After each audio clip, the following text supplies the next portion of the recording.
Selanjutnya dipandu Yang Mulia Pak Wakil ya, Prof. Saldi, mohon dipandu. Tes. Silakan dilanjutkan. Mohon izin melanjutkan Yang Mulia Majelis Hakim. Perihal putusan Mahkamah Konstitusi nomor 90 garing PUU strip 21 Romawi garing 2023 untuk selanjutnya akan kami sebut dengan putusan MK nomor 90. Pemohon mendalilkan bahwa adanya intervensi. Dilanjutkan ke dalil pelanggaran prosedur saja di halaman 56. Baik. Kalau putusan 90 sudah clear ya. Baik, sudah dianggap ulang-ulang maksudnya. Baik Yang Mulia, dianggap telah dibacakan. Kemudian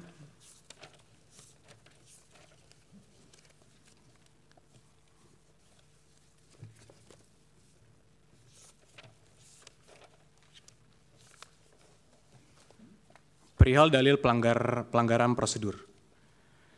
Pada huruf C permohonan yang disampaikan, pemohon pada halaman 93 sampai 98 mencampur adukan berbagai hal yang masing-masing berbeda penyelesaiannya. Disebutkan sebagai pelanggaran prosedur yakni sebagai berikut: manipulasi DPT dan seterusnya dianggap dibacakan. Sebagai pihak pemohon, maka yang bersangkutan harus memberikan data-data yang relevan dan valid. Demikian itu sangat penting dalam rangka membuktikan terjadinya migrasi suara. Migrasi suara yang terjadi harus demikian jelas dan hasil penjumlahannya harus relatif sama. Ternyata uraian 8 pelanggaran prosedur tersebut tidak memiliki data-data yang mencukupi. Pemohon tidak mampu membuktikan adanya perpindahan atau migrasi suara secara paralel dan signifikan. Kemudian yang menjadi persoalan, terhadap dalil yang disampaikan tersebut, apakah menjadi layak untuk diadili oleh Mahkamah Konstitusi? Dari 8 persoalan, hanya 1 dalil yang terkait dengan migrasi suara, yakni pengurangan suara pemohon, didalilkan oleh pemohon terjadi di 2 TPS. Yaitu pertama, didalilkan telah terjadi pengurangan suara pasangan calon nomor urut 1 di TPS 006, Kelurahan Soko, Kecamatan Dewe, Kabupaten Kudus. Suara pasangan calon nomor urut 1 dalam C1 plano tertulis 9 suara sah. Namun dalam penulisan di dalam perhitungan KPU terinput 4 suara. TPS yang kedua adalah TPS 001 Kelurahan Kalirejo, Kecamatan Kebumen, Kabupaten Kebumen. Suara pasangan calon nomor urut 1 tertulis 38 suara sah. Namun dalam C penulisan di dalam perhitungan di KPU terinput 28 suara. Kemudian pengurangan suara yang terjadi pada 2 TPS tersebut hanya berjumlah 15 suara. Sedangkan pasangan calon nomor urut 1 secara nasional memperoleh 40.971.906 suara. Dan pasangan calon nomor urut 2 memperoleh 96.214.691 suara. Oleh karenanya, selisih suara yang diperoleh oleh pasangan calon nomor urut 1 dengan pasangan calon nomor urut 2 adalah 55.242.785 suara. Sehingga dengan selisih suara yang sangat jauhnya, masih layakkah untuk diadili oleh Mahkamah Konstitusi? Tentu sangat tidak layak.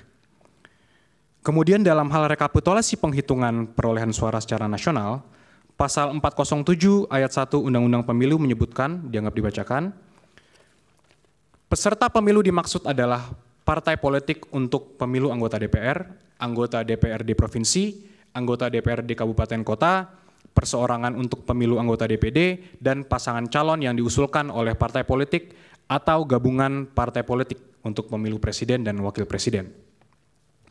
Mengacu pada ketentuan pasal 407 ayat 1 Undang-Undang Pemilu, maka dugaan terjadinya pelanggaran, penyimpangan, dan atau kesalahan dalam pelaksanaan rekapitulasi perhitungan perolehan suara secara nasional menjadi kewenangan Bawaslu.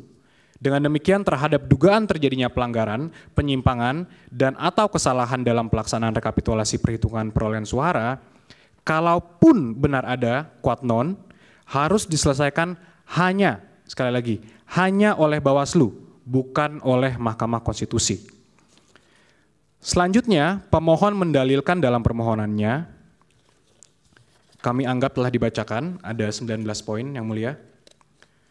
Dapat kami sampaikan bahwa seluruh dalil tersebut adalah tidak benar dan tidak terbukti kebenarannya. Dan seandainya pun benar ada quod non, Tidak terbukti pula ada kaitannya atau hubungannya dengan signifikansi perolehan suara yang diperoleh oleh pasangan calon nomor urut 2. Artinya, perbuatan-perbuatan tersebut seandainya pun ada, kuat non, tidak dapat dibuktikan ada hubungan kausal atau pengaruh dengan perolehan suara yang diperoleh oleh pasangan calon nomor urut 2. Terlebih lagi, kesemua hal tersebut di atas tidak dapat dibuktikan secara terstruktur, sistematis, dan masif. Dalil-dalil permohonan tersebut di atas hanyalah merupakan tuduhan-tuduhan yang tidak berdasar dengan menggunakan narasi-narasi yang di dalamnya terkandung diksi-diksi curang dan menyesatkan, semata-mata hanya untuk menggiring opini dengan tujuan mendegradasi terpilihnya pasangan calon nomor urut 2. Tuduhan-tuduhan tersebut adalah tuduhan yang sangat menyakitkan karena telah menafikkan hak mayoritas rakyat Indonesia untuk menentukan pilihannya memilih pasangan Prabowo Gibran, yang begitu dicintai dan diharapkan oleh mayoritas rakyat Indonesia sebagai Presiden dan Wakil Presiden Indonesia. Hal ini terlihat dari besarnya jumlah suara yang diberikan oleh rakyat kepada pasangan Prabowo Gibran, yaitu sebanyak 96.214.691 suara, atau setara dengan 58,58%. Oleh karena itu, dapat disimpulkan bahwa pihak pemohon tidak pada tempatnya mendalilkan dan memohon mendiskualifikasi pasangan calon Prabowo Gibran sebagai calon presiden dan wakil presiden kepada Mahkamah Konstitusi, karena hal tersebut menjadi kewenangan Bawaslu.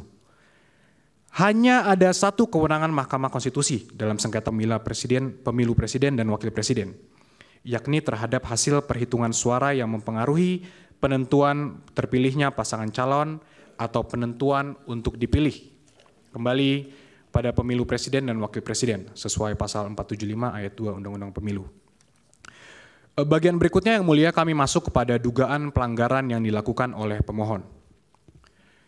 Dalil-dalil pemohon terkait tuduhan pelanggaran yang dilakukan pihak terkait hanyalah merupakan tuduhan-tuduhan yang tidak berdasar dengan menggunakan narasi-narasi yang di dalamnya terkandung diksi-diksi curang dan menyesatkan semata-mata hanya untuk menggiring opini dengan tujuan mendegradasi terpilihnya pasangan calon nomor urut 2. Adapun yang sebenarnya terjadi, justru pemohonlah yang tercatat diduga melakukan berbagai pelanggaran pemilu berdasarkan data Bawaslu sebagai berikut. Kami izin hanya membacakan mungkin 2 saja yang mulia, total ada 36 laporan. Ya, silakan. Yang pertama, laporan terhadap paslon 01 di KPU RI tanggal 14 November 2023 atas pelanggaran pasal 27 ayat 1 Peraturan KPU nomor 20 tahun 2023. Yang kedua ada lagi laporan terhadap Cawapres paslon 01 di Smesco Convention Hall, Jakarta Selatan, DKI Jakarta tanggal 29 November 2023 atas pelanggaran pasal 28 ayat 1 huruf C dan D Undang-Undang Pemilu dan pasal 72 ayat 1 huruf C dan D Peraturan KPU nomor 20 tahun 2023. Itu 2 dari total 36 dugaan terjadinya pelanggaran yang kami anggap telah dibacakan, Yang Mulia. Ya, lanjut halaman 69 huruf E.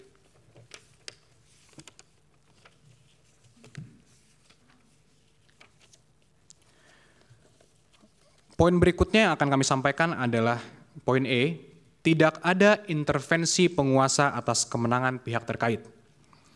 Pemohon dalam permohonannya mendalilkan adanya intervensi penguasa.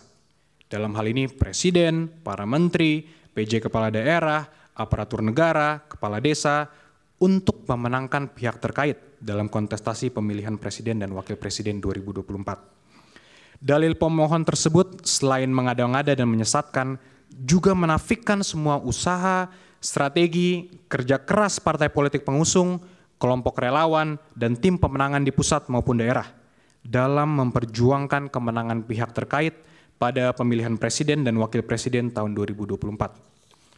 Senyatanya, berbagai kampanye dan strategi pemenangan telah dijalankan pihak terkait dengan melibatkan konsultan dan para profesional di bidangnya untuk mendapatkan kepercayaan dan dukungan pemilih dalam memberikan suara kepada pihak terkait. Salah satunya merebut perhatian dan kepercayaan kaum milenial, yaitu 33,6% suara pemilih dan juga pemilih Gen Z, yaitu 22,85% dari suara pemilih. dengan menghadirkan sosok tokoh muda sebagai calon wakil presiden serta komunikasi kampanye yang sesuai kehidupan kaum muda. Alhasil, semua perencanaan kampanye dan strategi kemenangan yang dijalankan telah membawa kemenangan bagi pihak terkait dengan memperoleh suara 58,58% atau setara dengan 96.214.691. Dalil pemohon yang seolah menunjukkan adanya intervensi dari presiden dan para menteri dengan mempolitisasi program kerjanya dalam memenangkan pihak terkait kiranya sangat absurd dan mengada-ngada. Mengingat semua program kerja presiden dan para menterinya telah direncanakan jauh hari atau setidaknya setahun sebelumnya dengan pengajuan anggaran atau APBN yang telah disetujui DPR. Sehingga bagaimana mungkin program kerja pemerintah tersebut dikait-kaitkan dengan kontestasi pemilihan presiden dan wakil presiden tahun 2024. Selanjutnya mengenai dalil pemohon tentang kenaikan gaji dan tunjangan penyelenggara pemilu di momen kritis adalah dalil yang keliru dan sangat mengada-ngada. Karena hal tersebut merupakan program Kementerian Pendayagunaan Aparatur Sipil Negara dan Reformasi Birokrasi atau PAN-RB yang telah ditetapkan pada tahun anggaran sebelumnya. Pemberiannya dalam bentuk tunjangan berbasis capaian kinerja dan bukan kenaikan kerja sebagaimana didalilkan oleh pemohon. Sehingga jelas program tersebut tidak ada kaitannya dengan presiden, terlebih menghubungkannya dengan kontestasi pemilu 2024. Selanjutnya mengenai politik uang di TPS 029 Desa Karanggintung, Jawa Tengah, telah dijelaskan sendiri oleh pemohon bahwa perbuatan tersebut dilakukan oleh aparat desa kepada PPS, sehingga tidak ada kaitannya dengan pihak terkait. Sedangkan mengenai pemberian uang yang dilakukan Gus Miftah, itu dilakukan dalam kapasitas pribadi. Karena sampai saat ini yang bersangkutan tidak pernah tercatat sebagai tim kampanye, baik di tingkat nasional maupun daerah. Adapun terkait tuduhan pencoblosan lebih dari 1 kali, tidak jelas dilakukan oleh siapa dan untuk kepentingan siapa. Sehingga biarlah diproses oleh Bawaslu agar persoalan menjadi terang dan dapat dimintai pertanggungjawaban dari pelakunya. Demikian halnya dengan bantuan sosial atau bansos dari pemerintah. Itu adalah program kerja yang telah berjalan selama ini, termasuk di luar tahun pemilu dengan pengaturan melalui Perpres nomor 63 tahun 2017. Program bansos ini ditujukan bagi seseorang, keluarga, kelompok, atau masyarakat miskin, tidak mampu dan atau rentan terhadap risiko sosial, di mana sangat berbeda dengan target suara pemilih milenial dan Gen Z yang hendak diraih pihak terkait. Untuk lebih jelasnya kami uraikan program bansos yang selama ini digulirkan pemerintah sebagai berikut. Pengaturan mengenai bansos telah diatur dalam Perpres nomor 63 tahun 2017 tentang penyaluran bansos secara non-tunai. Definisi dianggap telah dibacakan. Bansos dapat diberikan apabila terjadi potensi kerentanan sosial yang ditanggung oleh seseorang, keluarga, kelompok, dan atau masyarakat sebagai dampak krisis sosial, krisis ekonomi, krisis politik, fenomena alam, dan bencana yang jika tidak diberikan bansos akan semakin terpuruk dan tidak dapat hidup dalam kondisi wajar, sebagaimana dalam pasal 1 angka 2 Perpres 63 tahun 2017 yang definisinya dianggap telah dibacakan.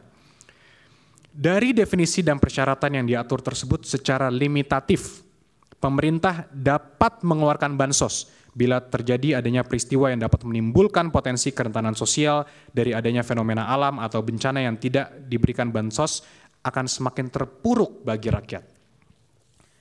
Hal ini merupakan pelaksanaan pasal 28A Undang-Undang Dasar tahun 1945, di mana negara memiliki kewajiban untuk memenuhi hak dasar warga negaranya.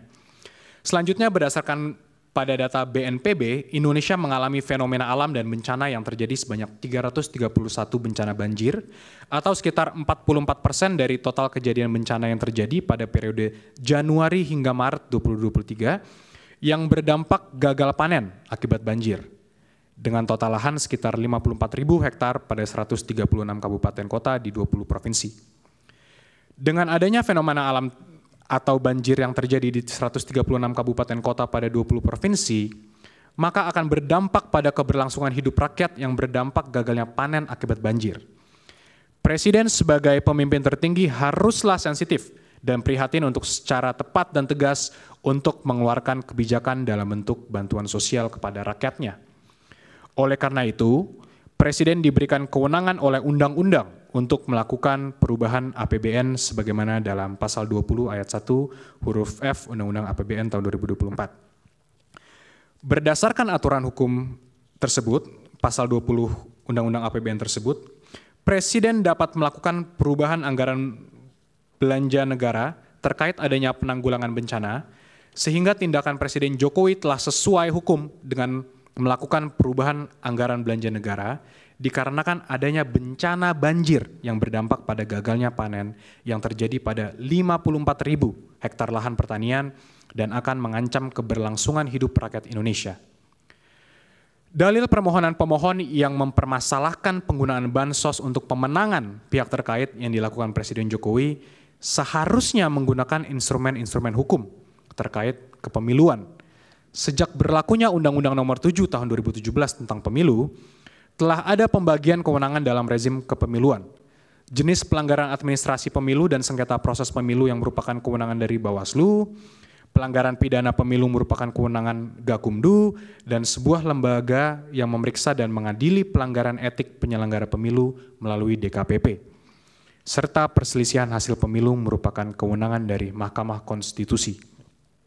Bila berkaca pada pembagian kewenangan dalam rezim kepemiluan dihubungkan dengan dalil permohonan pemohon tersebut, maka dalil tersebut dapat dikategorikan sebagai pelanggaran pemilu bila hal tersebut terbukti sebagai pelanggaran pemilu.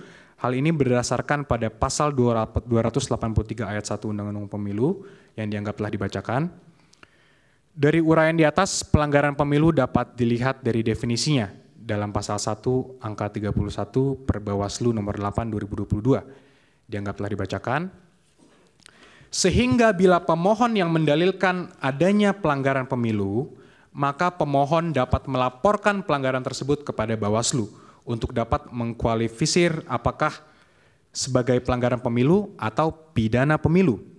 Berdasarkan hasil kualifisir tersebut, Bawaslu akan mendistribusikan kasus sengketa pemilu ke Dewan Kehormatan Penyelenggara Pemilu, KPU, Peradilan Umum, ataukah Peradilan Tata Usaha Negara. Pemohon secara kasat mata telah mencampur adukan antara pelanggaran pemilu dengan perselisihan hasil pemilu. Dengan catatan, itu pun kalau pelanggaran pemilu yang didalilkan dapat dibuktikan secara sah dan meyakinkan. Tapi senyatanya dari pemohon belum ada satupun yang mengajukan laporan ke Bawaslu terkait adanya dugaan pelanggaran pemilu yang dilakukan Presiden yang memberikan bantuan sosial kepada rakyat akibat adanya peristiwa fenomena alam atau banjir yang terjadi di 136 kabupaten kota pada 20 provinsi. Dilanjut ke huruf L, halaman 76, kesimpulan semuanya itu. Baik, Yang Mulia. Maka berdasarkan peraturan perundang-undangan yang telah diuraikan di atas, terkait adanya program penggunaan bansos oleh Presiden telah sesuai dengan peraturan perundang-undangan, yaitu berdasarkan pasal 20 ayat 1 huruf F Undang-Undang APBN tahun 2024, Jungto Perpres 63 tahun 2017, serta didukung dengan adanya peristiwa fenomena alam atau bencana banjir yang terjadi di 136 kabupaten kota pada 20 provinsi dari 331 bencana banjir atau sekitar 44% dari total kejadian bencana yang terjadi pada periode Januari hingga Maret 2023 yang berdampak gagal panen akibat banjir berdasarkan data BNPB. Sebagaimana telah kami singgung pada bagian pendahuluan, program Bansos merupakan amanat konstitusi yang bertujuan untuk sebesar-besarnya kemakmuran rakyat, yang mana sepanjang program Bansos dimaksud kemudian secara normatif telah dimasukkan ke dalam kerangka APBN yang dibahas dan disepakati bersama antara pemerintah, DPR RI, maka hal-hal lebih lanjut dan teknis dalam penyalurannya ialah menjadi open legal policy dari pemerintah. Dalil pemohon yang menyatakan Presiden melakukan 16 kali kunjungan selama 4 bulan pada kantong-kantong suara rendah Prabowo di tahun 2014 dan 2019 kiranya mengada-ngada dan menyesatkan publik. Adapun sebagaimana pemberitaan di berbagai media, kunjungan Presiden dan menterinya dalam kurun waktu tersebut berkaitan dengan penyaluran bansos terhadap masyarakat berdampak banjir dan fenomena El Nino yang terjadi di daerah tersebut, yang diantaranya berdampak gagal panen dan sebagainya. Wilayah kunjungan tersebut bukanlah kantong-kantong suara rendah Prabowo di tahun 2014 dan 2019. Sehingga Dalil yang dikemukakan pemohon jelas mengada-ngada dan ilusoir semata. Demikian juga dalil pemohon yang menyatakan pengangkatan PJ kepala daerah secara masif untuk mengarahkan pilihan kepada pihak terkait kiranya sangat mengada-ngada dan tidak relevan. Karena pengangkatan PJ kepala daerah tersebut dalam rangka pelaksanaan pilkada serentak yang telah dipersiapkan jauh hari dengan persetujuan DPR. Justru sebaliknya, dari beberapa dokumen terbukti bahwa beberapa orang PJ kepala daerah yang telah memberikan dukungan kepada pasangan calon presiden dan wakil presiden nomor urut 1 maupun pasangan calon presiden dan wakil presiden nomor urut 3 dengan uraian sebagai berikut. Pertama, adanya fakta integritas yang ditantangani oleh PJ Bupati Sorong untuk memenangkan paslon nomor urut 3 dalam kontestasi pemilihan umum presiden tahun 2024. Kasus penggeledahan PJ Bupati Sorong oleh KPK di rumah dinas PJ Bupati Sorong menemukan fakta integritas PJ Bupati Sorong yang diwajibkan mendukung pasangan Ganjar Mahfud. Kemudian adanya keterlibatan BIN sebagaimana beredarnya video pencoblosan surat suara di luar waktu pemilihan yang terjadi di PPLN Kuala Lumpur dan persoalan DPT di Kuala Lumpur yang diduga melibatkan unsur-unsur dari BIN. Waktunya tinggal 7 menit ya. Baik, Yang Mulia. Kemudian satu lagi kami berikan contoh, keterlibatan PJ Bupati Kampar yang bersikap tidak netral dan mendukung serta memenangkan pasangan calon presiden dan wakil presiden nomor urut 1 dengan cara meminta melibatkan para kepala desa di wilayah Kampar untuk memilih pasangan calon presiden wakil presiden nomor urut 1 serta memilih calon legislatif dari partai pendukung pasangan calon presiden dan wakil presiden nomor urut 1. Dan kemudian PJ Bupati Kabupaten Kampar telah dicopot oleh Menteri Dalam Negeri sebagaimana surat keputusan Menteri Dalam Negeri nomor 100.2.1.3 strip 6598 tahun 2023 tentang pemberhentian dan pengangkatan pejabat Bupati Kampar. Selebihnya kami anggap telah dibacakan, Yang Mulia. Dan selanjutnya dalil pemohon yang menyatakan Presiden melanggar TAP MPR Romawi 9 garing MPR garing 1998 dan sejumlah peraturan lainnya terkait larangan nepotisme kiranya tidak tepat karena yang dimaksud nepotisme bila mana pejabat mengangkat anak atau saudaranya secara appointed. Sedangkan jika sang anak dipilih rakyat atau elected, maka tidak termasuk nepotisme. Larangan ini bukan dimaknai seolah anak pejabat tidak boleh berkarir. Untuk penutup akan dilanjutkan dan disampaikan oleh Prof. Fatwa Hasibuan. Terima kasih Yang Mulia. Mohon izin Yang Mulia, mohon klarifikasi selanjutnya dilanjutkan oleh saya, Yuri Kemal Fadlullah. Kami lanjutkan pada bagian dalam eksepsi poin A, Mahkamah tidak berwenang untuk memeriksa dan memutus sengketa di luar hasil penghitungan suara. Sebagaimana kita maklum. Bisa nggak itu diringkas saja, karena itu kan secara substansi sama dengan keterangan sebelumnya. Kita anggap itu sudah dibacakan. Baik Yang Mulia, kami langsung masuk kepada bagian kedua, eksepsi mengenai kompetisi. Mohon maaf. Permohonan kabur, halaman 31. Eksepsi, ya, permohonan tidak jelas obskur libel karena terdapat perbedaan yang sangat esensial dan inkonsisten dalam konstruksi posita dan petitum permohonannya. Sebagaimana telah panjang lebar kami uraikan di atas bahwa pada dasarnya Undang-Undang 45 telah secara tegas memberikan kewenangan kepada MK untuk memutus perselisihan tentang hasil pemilu. Selain daripada itu, merujuk kepada norma pasal 22E ayat 6 UUD 45 menyebutkan bahwasanya ketentuan lebih lanjut tentang pemilu diatur dengan undang-undang. Adapun undang-undang yang dimaksud adalah undang-undang pemilu. Kendati demikian, perlu harusnya digarisbawahi bahwa keberatan sebagaimana pasal 475 ayat 1 Undang-Undang Pemilu ada terdapat frasa hanya, yakni hanya terbatas pada hasil penghitungan suara yang memengaruhi penentuan terpilihnya paslon atau penentuan untuk dipilih kembali pada pemilu presiden dan wakil presiden.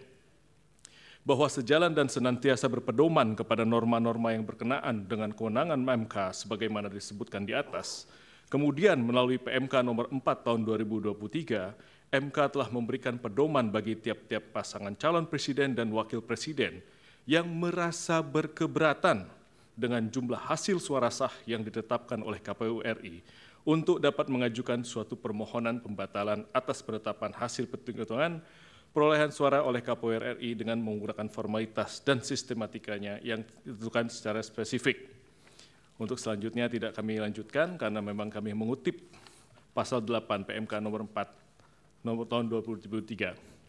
Bahwa selanjutnya terkait dengan formalitas konstruksi permohonan pemohon sebagaimana termuat pada halaman 18 dan 19 permohonan, pemohon menyatakan bahwa hasil penghitungan suara yang diperoleh oleh pihak terkait menurut pemohon di 38 provinsi plus di luar negeri dengan jumlah 0 suara.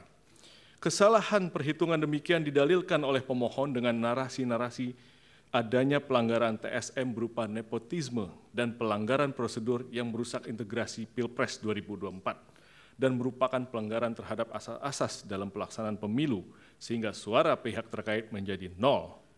Bahwa bila mana kemudian mencermati dan merujuk pada bagian petitum dalam pemohonannya, pemohon bukan memintakan kepada majelis hakim untuk menyatakan perhitungan sebagaimana yang benar menurut pemohon, akan tapi konstruksi petitum yang dilimitasi oleh PMK nomor 4. Akan tapi pemohon justru memohonkan kepada MK untuk mendiskualifikasi pihak terkait dan memerintahkan kepada termohon untuk melakukan pemungutan suara ulang. Sebagaimana permohonan petitumnya tidak kami sampaikan. Merujuk pada petitum yang diajukan pemohon di atas, setidaknya ada 2 hal yang hendak pihak terkait tanggapi. Yang pertama, kembali merujuk kepada pasal 8 ayat 6 PMK nomor huruf B PMK nomor 4 tahun 2023, pemohon memang di dalam posita permohonannya telah menyampaikan klaim hasil perhitungan perolehan suara menurut pemohon. Akan tetapi kemudian pemohon tidak meminta penetapan klaim tersebut di dalam petitumnya. Dengan demikian telah menjadi jelas dan terang bahwa permohonan yang diajukan oleh pemohon merupakan permohonan yang tidak selaras dan oleh karenanya menyebabkan permohonan menjadi obskur. Kedua, terdapat kerancuan dan kekacauan jalan pikiran serta redaksional di dalam petitum butir 3 permohonan. Pemohon meminta mendiskualifikasi pihak terkait dalam keputusan KPU nomor 1632 tentang penetapan paslon presiden dan wakil presiden tahun 2024 dan seterusnya. Sebagaimana yang kita ketahui bahwa 2 keputusan KPU RI itu tidak terkategorikan sebagai suatu ketetapan yang masuk dalam ranah penghitungan hasil pemilihan umum. Apabila 2 keputusan KPU RI tersebut hendak dibatalkan oleh pemohon, maka hal tersebut masuk ke dalam kategori sengketa proses pemilu. Dan hukum telah mengatur mekanisme penyelesaiannya melalui Bawaslu sebagaimana pasal 466 sampai pasal 469 Undang-Undang Pemilu. Apabila putusan Bawaslu tersebut tidak diterima oleh pemohon, maka upaya hukum yang dapat dilakukan adalah dengan mengajukan gugatan pengadilan tun sebagaimana diatur pasal 470 sampai dengan pasal 472 Undang-Undang Pemilu. Bahwa berdasarkan uraian dan argumentasi yuridis di atas, pemohon tidak dapat memberikan pertimbangan yang konkret kepada Majelis Hakim Konstitusi yang mulia, sebagaimana marwah dari sengketa perselisihan hasil pemilihan umum. Oleh karenanya telah cukup alasan bagi yang mulia Majelis Hakim Konstitusi untuk menyatakan permohonan yang diajukan oleh pemohon merupakan permohonan yang tidak jelas, obscure libel, sehingga beralasan hukum bagi Mahkamah Konstitusi untuk menyatakan permohonan pemohon tidak dapat diterima. Selanjutnya di dalam pokok permohonan, bahwa bila pihak terkait menolak seluruh dalil-dalil yang disampaikan oleh pemohon di dalam permohonannya, bahwa pihak terkait menolak seluruh dalil-dalil yang disampaikan, kecuali dinyatakan sebaliknya di dalam keterangan pihak terkait ini. Karena pada prinsipnya dalil-dalil permohonan pemohon dalam pokok perkara ini semata-mata bersifat asumtif. Tidak disertai alat bukti yang sah dan tidak pula dapat terukur secara pasti, bahkan cenderung tidak sama sekali membuktikan hal-hal yang berkaitan dengan bagaimana dan sebesar apa dampaknya terhadap perolehan hasil jumlah suara sah pada pemilihan umum presiden dan wakil presiden Republik Indonesia tahun 2024. Perlu juga pihak terkait sampaikan sebelum memberikan tanggapan secara spesifik mengenai akumulasi dalil-dalil dan argumentasi pemohon, bahwa Mahkamah Konstitusi sebagai lembaga peradilan yang independen dan imparsial tentunya harus membatasi diri dalam hal mengadili perkara-perkara yang bersifat politis atau seperti halnya dalam konteks perselisihan hasil pemilu ini. agar tidak menjadi objek politisasi dari cabang kekuasaan lainnya ataupun pihak-pihak lainnya. Namun mengingat fenomena judicialization of politics merupakan sesuatu yang tidak dapat dihindari saat ini oleh Mahkamah Konstitusi, maka menjadi suatu hal yang penting dan utama bagi Mahkamah Konstitusi untuk mengedepankan prinsip pembatasan diri atau judicial restraint dalam memutus perkara perselisihan hasil pemilu agar nantinya Mahkamah Konstitusi tidak menjadi objek politisasi. Selanjutnya, untuk menghindari adanya pengulangan, dapat kami sampaikan bahwa hal-hal yang telah disampaikan pada bagian pendahuluan dan eksepsi secara mutatis mutandis merupakan bagian yang tidak terpisahkan. Poin A, tanggapan atas persandingan perolehan suara menurut pemohon. Bahwa dalam halaman 16 sampai dengan 19 permohonan, pemohon menyampaikan persandingan perolehan suara menurut pemohon berdasarkan SK KPU 360 dan Berita Acara KPU RI nomor 218 tanggal 20 Maret 2024. Bahwa berdasarkan keputusan termohon dan SK 360 tersebut, perolehan masing-masing pasangan calon yang nomor urut 1 sejumlah 40.971.906 suara, pasangan calon nomor urut 2 96.214.691, pasangan calon nomor urut 3 27.040.878, sehingga total suara sah adalah 164.227.475. Sedangkan apa yang menjadi perbedaan di dalam jumlah suara sah yang terdapat di dalam putusan KPU tersebut adalah di mana pasangan calon nomor urut 2 adalah 0. Sehingga total suara sah berbeda yang tadinya sejumlah 164 juta hingga tinggal 68.012.784. Pemohon dalam permohonannya sama sekali tidak membuktikan dasar-dasar perhitungan yang didalilkan. Alih-alih pemohon malah mendalilkan hal-hal yang bersifat kualitatif mengenai dugaan berbagai kecurangan dan pelanggaran yang dilakukan oleh beberapa pihak yang tersajikan dalam bentuk narasi. Sementara narasi-narasi itu bukanlah merupakan alat bukti dalam hukum acara Mahkamah Konstitusi. Pemohon wajib menguraikan secara jelas, spesifik, dan gamblang, baik siapa yang melakukan, apa yang dilakukan, di mana dilakukannya, bagaimana melakukannya, mengapa dilakukan, dan inisiatif siapa yang melakukan dugaan kecurangan dan pelanggaran itu terjadi. Terlebih dalil-dalil pemohon tersebut tidaklah sesuai dengan pedoman yang telah ditetapkan oleh MK berdasarkan PMK 4 tahun 2023. Pemohon mendalilkan bahwasannya kesalahan perhitungan yang menimbulkan selisih suara terjadi karena adanya pelanggaran yang bersifat TSM dan pelanggaran prosedur pemilihan umum. Namun pemohon gagal dalam membuktikan baik secara kuantitatif dan juga bagaimana narasi-narasi utopis yang dibentuknya terkait dengan tatanan ideal konsepsi dan pengaturan sistem pemilu dapat secara merta dan cuma-cuma menganulir 96.214.691 suara pemilih pihak terkait yang melalui serangkaian proses pemilu yang sudah dinyatakan sebagai suara sah. Bahwa sejatinya dalam membuktikan dalil argumentasi kuantitatif mengenai angka-angka perolehan dalam hal perkara PHU Presiden dan Wakil Presiden, pemohon wajib membuktikan secara by data apakah terjadi kecurangan, penggelembungan, atau pengurangan suara dari pemohon itu sendiri. Namun demikian, dalil argumentasi yang diajukan pemohon yang justru setuju terhadap perolehan suara pemohon sendiri berdasarkan rekapitulasi final termohon membuktikan bahwa sesungguhnya pemohon sendiri tidak mampu untuk membuktikan adanya kesalahan hitung, penggelumbungan, ataupun pembuktian kuantitatif terhadap hasil perolehan suara yang telah ditetapkan oleh termohon. Justru kemudian dengan ketidakmampuannya membuktikan adanya perbedaan perolehan suara secara merta-merta dan menganulir suara total pihak terkait. Tidak ada satu alat bukti pun yang bersifat kuantitatif yang diajukan oleh pemohon untuk membuktikan bahwa perolehan suara dari pihak terkait adalah 0.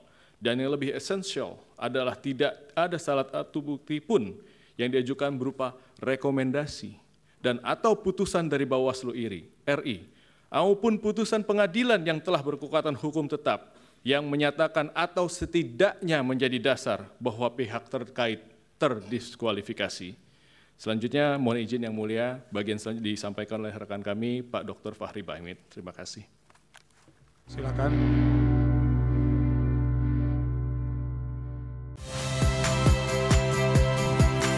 Saya Ihsan Sitorus. Saksikan program-program Kompas TV melalui siaran digital, pay TV, dan media streaming lainnya. Kompas TV, independen, terpercaya.